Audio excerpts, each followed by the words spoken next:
and welcome back to You Can Understand Shakespeare. I'm John Donovan. I am a former English teacher, a professional actor, and a Shakespeare aficionado. Today we are on Act 1, Scene 5 of Romeo and Juliet. Remember, this is not an analysis for you. I'm merely helping you understand the text without dumbing it down, because when you overcome only 3 obstacles, the 3 Ps, you can understand Shakespeare. Number 1, performance. This is a play, so sometimes there's things that happen in here that you struggle to understand because it's supposed to be acted out. Number 2, poetry. When he switches from how we normally talk into poetics, it can kind of throw you for a loop if you're not super familiar with what he's doing. And last of all, prior knowledge. Shakespeare knows more words than us. We don't live in Elizabethan England, so there's customs and traditions and phrases that we just don't know. If we overcome these 3 Ps with the help of annotations and yours truly, you can understand Shakespeare. Let us get into it with Act 1, Scene 5. This is the party. So it's a hall in Capulet's house. And enter in some serving men. They come forward with napkins. The head serving man says, "Where's Potpan?" That's apparently the name of one of these servers. Where's Potpan? That he helps not to take away. He shift a trencher, which is a wooden plate. He scrape a trencher. So he's asking for where Potpan is. He's not helping. He needs to shift a trencher. He needs to scrape a trencher.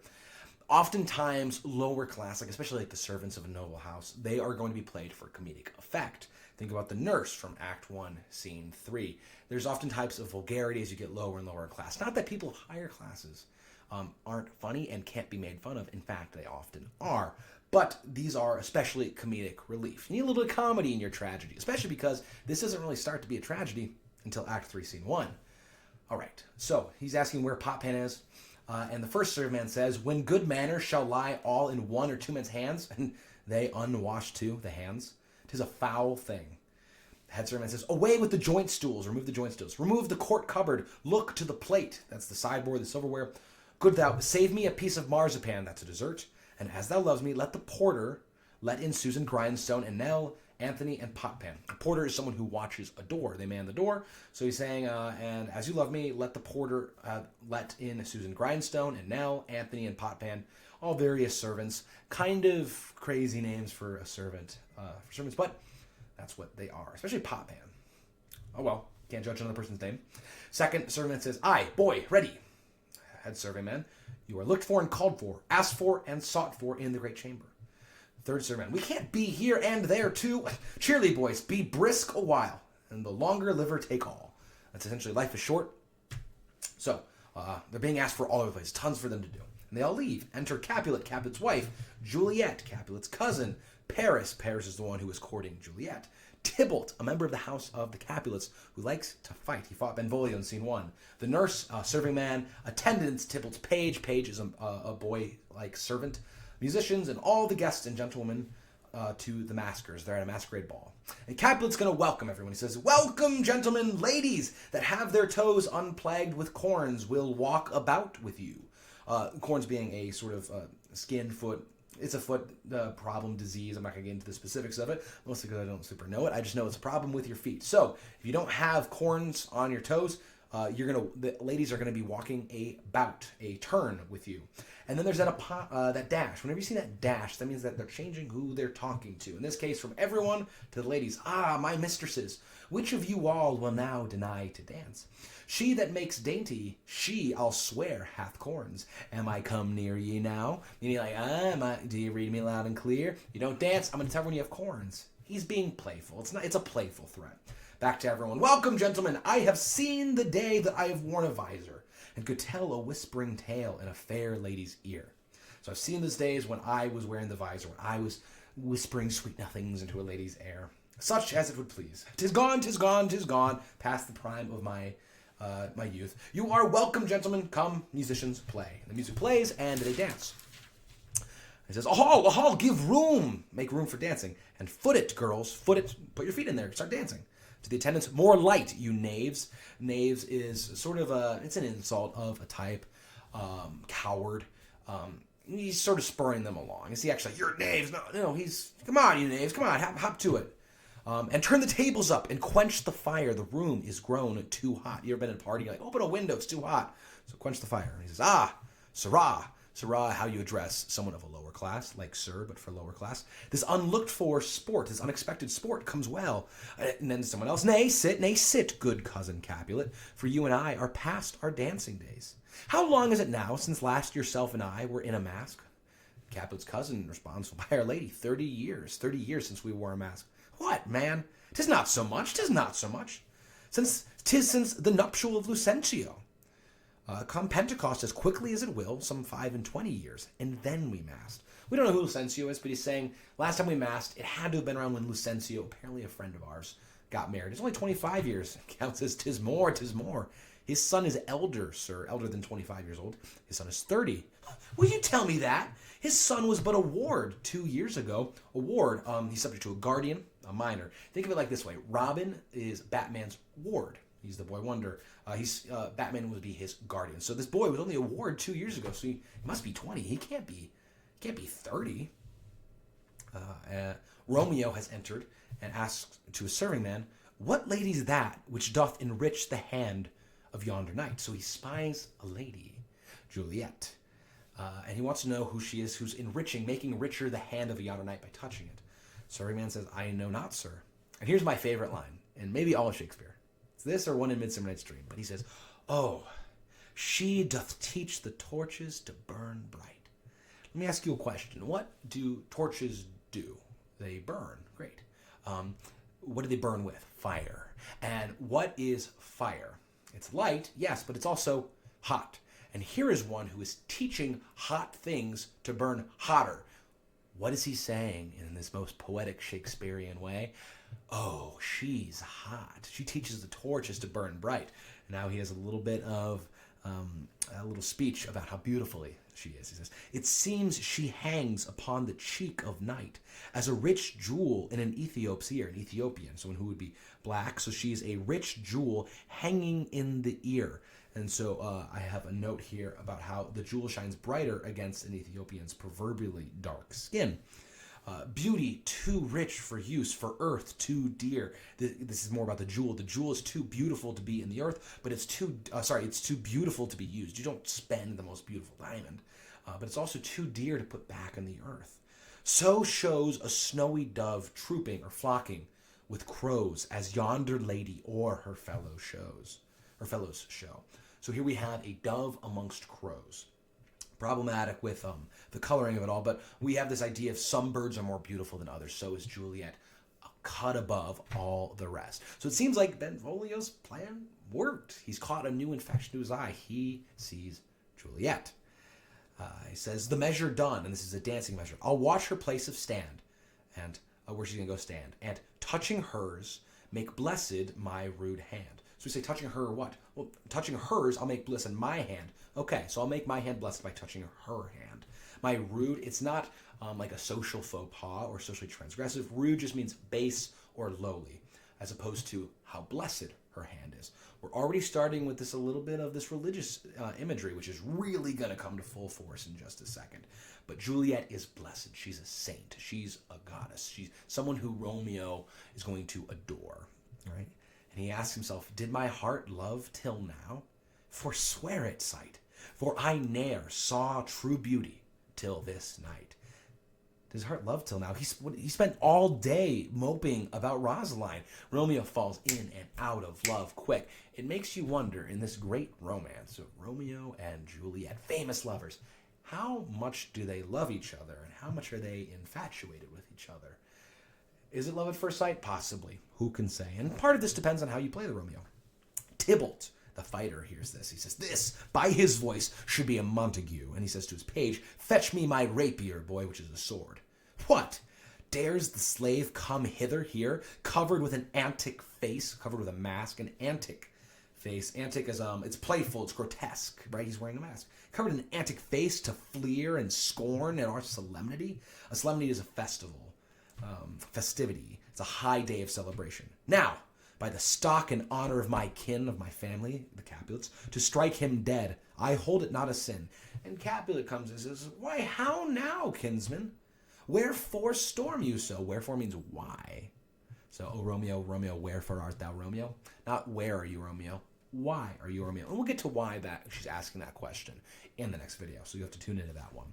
But wherefore storm you so? Uncle, this is a Montague, our foe, a villain that is hither come in spite, to scorn at our solemnity this night. Ah, young Romeo, is it? 'Tis he, that villain Romeo.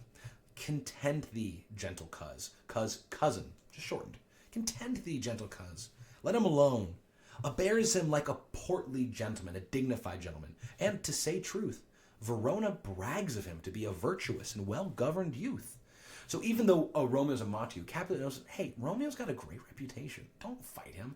I would not for the wealth of all this town here in my house doom disparagement. Therefore be patient. Take no note of him. It is my will, the which if thou respect, show a fair presence, and put off these frowns. An ill-beseeming semblance for a feast. A frown is an ill-beseeming semblance expression. So be patient. No, don't. I'd rather give all my money away than have him be disparaged, have him be disgraced or fought. So he's saying, Tybalt responds to this. It says, it fits, a frown fits, when such a villain is a guest, I'll not endure him. Endure, obviously, undergo something that's strenuous. He shall be endured. What, goodman boy? Goodman is an expression that you use to reference a commoner. So you hear this like with the Puritans, goody proctor, these types of things. Goody would be an expression for goodman, which just means you are a commoner. You don't hold any titles. When he says it to Tybalt, who is noble, it's an insult. What, goodman boy? I say he shall be endured. Go to. Go to is an expression of impatience. Go to. Am I the master here or you? Go to. You'll not endure him. God shall mend my soul. You'll make a mutiny among my guests. Mutiny, brawl, but also used a lot in terms of ships where lower classes, the ship hands, these type of people, overthrow the reign of the captain. You will set cock-a-hoop, which means you will abandon restraint, like a drinker who removes the tap from the barrel, or like a boastfully crowing rooster. You'll be the man. Why, uncle, 'tis a shame. Go to, go to. You are a saucy boy. Is it so indeed? This trick may chance to scathe you. Trick being stupidity and scathe meaning harm. So this stupidity may chance to harm you. I know what. I know what I say. You must contrary me. Contrary you. Oh, so you must say the opposite of me. You must fight me on this. Marry. 'Tis time, meaning 'tis time to teach you a lesson. So the dance ends and Juliet moves to where she stands and Romeo is waiting for her. Now, Capulet is going to go back and forth talking to all the guests and talking to Tybalt. To the maskers, well said, my hearts, to Tybalt. You are a princock, meaning cheeky boy. Go, be quiet, or more light for shame, or I'll make you quiet. And then to the maskers, what? Cheerly, my hearts. Tybalt, aside. When you're waving aside. An aside is where a character speaks aside to themselves. Other people can't hear them, but we, the audience, can. There's a fantastic podcast. Highly recommend Chop Bard. And one thing that the host of that often says is that when a character is in a play, he or she will lie to other characters, but never to the audience. And in an aside, we're getting private thoughts. So here we know what Tybalt is thinking. And he says, patience perforce. Perforce means enforce. So when patience is enforced with willful choler meeting, choler is anger, it's one of the four humors. So when patience is enforced to meet with anger, it makes my flesh tremble in their different greeting. I will withdraw, but this intrusion shall, now seeming sweet, convert to bitterest gall. So Romeo's intrusion into the party, which now seems sweet because he's not going to get into a fight, is going to convert or turn into bitterest gall. All right? And gall is one of those words that I kind of know in context has to do with death and all this bad stuff, but I don't know the word for it, the definition for it. So I'm actually going to be looking that up for you right now. And gall is bold or impudent behavior. All right? So it's going to turn into something, it's going to turn into behavior that is very bitter. And that's going to come true. Remember Romeo's prophecy of this night from his dream is that there's something very bad that's going to be set in motion here. And part of that is his meeting with Juliet, but it's also this meeting with Tybalt, or lack thereof, because it's going to set in motion things that happen in Act 3, Scene 1, that are going to set the stage for the chain of events that lead to the lover's untimely death. But that's not time for that yet, so Tybalt exits. Romeo approaches Juliet, and this is the first thing he says to her. He says, if I profane with my unworthiest hand. This holy shrine, the gentle sin, is this. And immediately we're in poetry land. Partially because the first 14 lines of Romeo and Juliet talking to each other are a sonnet. A 14-line A, B, A, B, C, D, C, D, E, F, E, F, G, G rhyme scheme that's an iambic pentameter. Romeo and Juliet are doing this sonnet together, perhaps showing how quickly they are in sync with one another, but also the loving characterization of this interaction. So he says, if I profane with my unworthiest hand, and profane means it's not respectful of a religious practice, it's reverence. So if I am disrespectful to this holy shrine is Juliet. So my unworthy hand, if it touches and is disrespectful to this holy shrine, your hand, the gentle sin is this. My lips, two blushing pilgrims, did ready stand to smooth that rough touch with a tender kiss. So he takes her hand, and I've profaned this shrine. Then my lips, which are two pilgrims are devout believers that will travel to a holy site to pay homage in some way. So the lips will be pilgrims, and they'll make smooth that rough touch by kissing it. And Juliet is going to pick up on this theme of Romeo is a pilgrim and she's a saint. He says, good pilgrim, you do wrong your hand too much. Because your hand's not profaning anything. It's not a rough touch. You're being too hard on your hand. Which seemly devotion shows in this. For saints have hands that pilgrims' hands do touch. So she here is the saint. Saints have hands, which pilgrims' hands do touch. And I have a note here that the statues or pictures of saints which attracted Catholic pilgrims. However, the Elizabethan Anglican Church held that the worship of such images was blasphemy to an English audience. So Romeo's description of his love would sound like idolatry, which in fact it is. And that's part of what's going to lead to their downfall. But saints have hands which pilgrims' hands do touch. They go up to touch the hands literally of saints who might be able to provide some type of healing by God's power, or just touching the statues. And palm to palm is holy palmer's kiss. A holy palmer is a pilgrim that would take palms from outside Jerusalem. Think of Palm Sunday. And so palm to palm involves hands, and they're pushing it together to create that prayer image. So palm to palm is a holy palmer's kiss, as if these were lips. And Romeo's quick. He says, have not saints lips, and holy palmers too? Here, Juliet is the saint. He is the holy palmer. Juliet says, I, pilgrim, lips that they must use in prayer. Oh, then, dear saint, let lips do what hands do. Let lips do what hands are doing. If these are my lips, these are your lips. Let's have our lips do what our hands are doing. They pray, grant thou. Grant thou, lest faith turn to despair. If you don't grant this, my faith is going to turn to despair, and despair is a sin. Well, Juliet says, saints do not move, though grant for prayer's sake. So saints don't move. If a statue of a saint doesn't move. But saints in heaven do intercede on behalf of those who ask for their prayers. So saints will not move unless they are moving to grant prayer's sake or to ask for prayers. And Romeo's going to pick up and he says, then move not. Well, my prayer's effect I take. And he kisses her. 14 lines in. Takes 14 lines and he's already kissing her. Incredible. Either he's moving quick or she's moving quick, or they are just smitten immediately. Thus from my lips, by thine, my sin is purged. His sin is taken away from his lips to her lips. And Juliet's quick. Well, then have my lips the sin that they have took? If my lips have taken away your sin, then are they on my lips? Well, sin from my lips? Oh, trespass, sweetly urged. Give me my sin again. If the sin's on your lips, and we got the sin on your lips by kissing my lips, well, I don't want my sin on your lips. You know what we should do? I should take my sin back from your lips. And the only way that we can do that is if we kiss again. And they kiss again. And all Juliet has to say is, you kiss by the book. And this could be according to rules, or it also implies you kiss proficiently or politely or with poetic flatteries.